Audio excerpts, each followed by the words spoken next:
Hey guys, this is Editors Depot and you're watching another intro template tutorial. Feel free to pause this video at whatever moment you wish if we're going a little too fast for you. And if you have any questions, leave them down below in the comment section. We always reply to every single comment, and if we're away for a minute, just go ahead and comment down below and there's very friendly people that will help you, guaranteed. It's important to remember that this is a pre-made tutorial that we've carefully selected and approved because we noticed that it works the exact same way. If you have any questions, comments, or it's just not working for you, just leave a comment down below and we'll get back to you, guaranteed. Now this tutorial requires both Adobe After Effects and Cinema 4D. You will absolutely require them. If you do not have them, go ahead and visit EditorsDepot.com. We can do any template customization at very affordable prices. Just feel free to select the template you wish and check out with it and detail everything you want on the template. Now that that's out of the way, all you're going to want to do is open up the Cinema 4D file. So here it is, and we already have it open, so I'm going to go ahead and bring it up.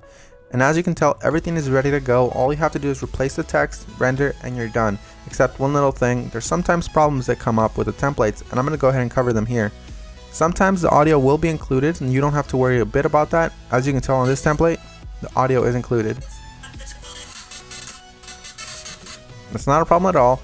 And sometimes the font is not included. If it's not, all you want to do is of course look for the text layers. They will look a little like this. Select it and then hit font and select any font you wish. You can visit designerdepot.net for any font you wish. The first thing you want to do is of course modify one of the text layers. So here it says your. I'm going to go ahead and hover the text after I select it and replace it with editors. I'm going to do the same thing for the second layer behind that one. I'm going to hover the text and write editors.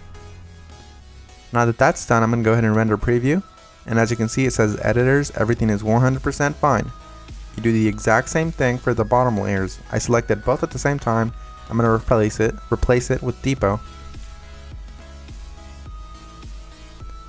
Once I go ahead and render preview, it looks amazing and I'm happy with it. I'm 100% happy with the colors because it's red and Editors Depot is red. But if you're not happy with the colors, you can simply come down below, double click it, and make any modifications you wish. Whether it's make it green, make it blue, or blend it all together and make a little purple.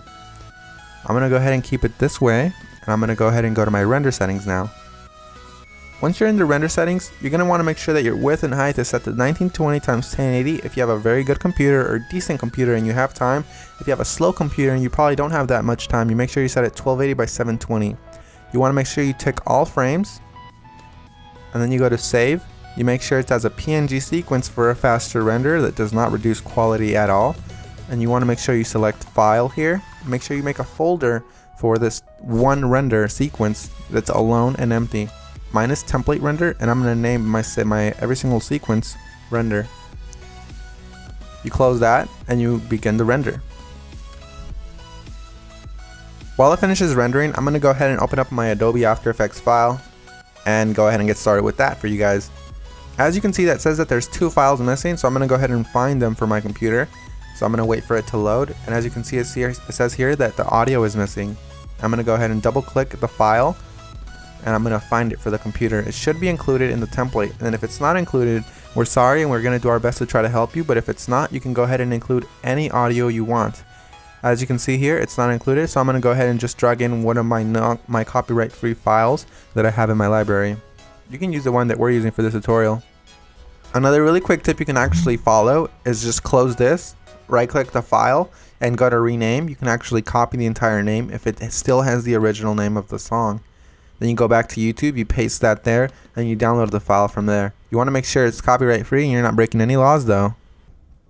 Once you've gone ahead and replaced your song, you're going to want to go ahead and replace the other thing that was missing, which is of course the PNG sequence. It might be a PNG file, .png, or it might be an MP4 file, or anything within those regards, like QuickTime for example. You're going to go ahead and double click it and replace it with your render sequence. I'm going to select the first frame, scroll all the way down just to be safe, and select the last frame. You want to make sure you do the same thing, all while holding shift, so it selects every single one. You make sure you tick on sequence here where it says PNG sequence. You should have that option for Windows as well.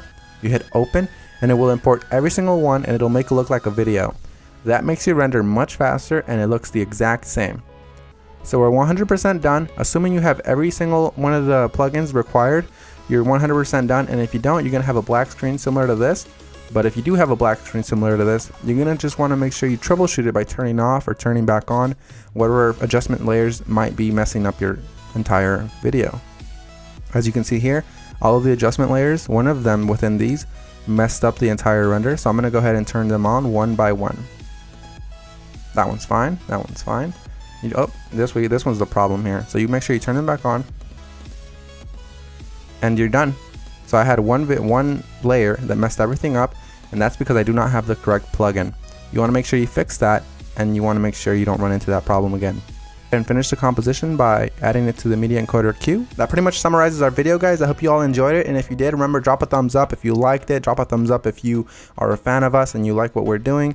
And guys, we really appreciate every single one of you from the bottom of our hearts. We really appreciate every single one of you guys, whether you're liking this video, disliking, or you just left and you didn't even watch this tutorial, guys. Hope you all have an amazing day, and as always, this is Maurice. Visit EditorsDepot.com for any customization of templates, and have an amazing day. Take care, guys.